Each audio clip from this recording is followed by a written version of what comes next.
তেলেপাড়া চা বাগানে ম্যানেজারের সাথে খারাপ ব্যবহার এবং চা শ্রমিকের উত্তেজনা। আসলে ভাই এইসব বিষয়ে ভালো করে না জেনে না বুঝে না শুনে কিছু কিছু মানুষ বাজে কমেন্ট করা শুরু করেছেন, যা মনে চাচ্ছে তাই বলছেন। আরেকটা বিষয় হচ্ছে কিছু কিছু হলুদ সাংবাদিক কোথা থেকে ছুটে এসে ফেক নিউজ করা শুরু করে দেয়। এখানে ভাই দুটি পক্ষ হয়ে গেছে বর্তমানে, যা দেখা যাচ্ছে। হ্যাঁ, দুটি পক্ষ হয়ে গেছে।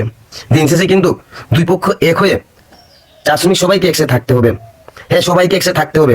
এখানে তো স্পষ্টই বোঝা যাচ্ছে বড় ধরনের কুচক্র মহল এখানে কাজ করছেন, যেখানে মাত্র 10 থেকে 15% শ্রমিক একসাথে একটি জোট গঠন করেছে। আর এক পাশে দেখা যাচ্ছে বাকি সব চা শ্রমিকরা রয়েছে। একটা কথা কি জানেন, শ্রমিক প্রতিনিধিকে যেখানে মূল্যায়ন করা হয় না, হ্যাঁ শ্রমিক প্রতিনিধিকে যেখানে মূল্যায়ন করা হয় না, যে চা বাগানের মধ্যে ম্যানেজারের হ্যাটামগিরি বেশি থাকে, চা শ্রমিকের প্রতিনিধিকে মূল্যায়ন করা হয় না। কিভাবে চা শ্রমিকের দুঃখ কষ্ট বুঝবে এবং কিভাবে চা শ্রমিকের সাথে ভালো ব্যবহার করতে পারে, এই জিনিসটা না মাথায় ধরছে না। হ্যাঁ, মাথায় ধরছে না।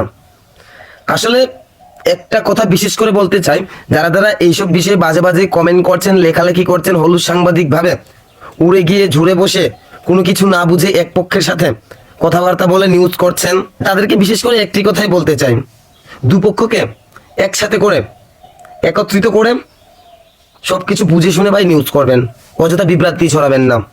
কোনটা সত্য কোনটা মিথ্যা মোটামুটি মানুষের সবাই জানে, চা শ্রমিকরাও সবাই জানে। হ্যাঁ জানে। আর বিশেষ করে অজানার কিছু নেই।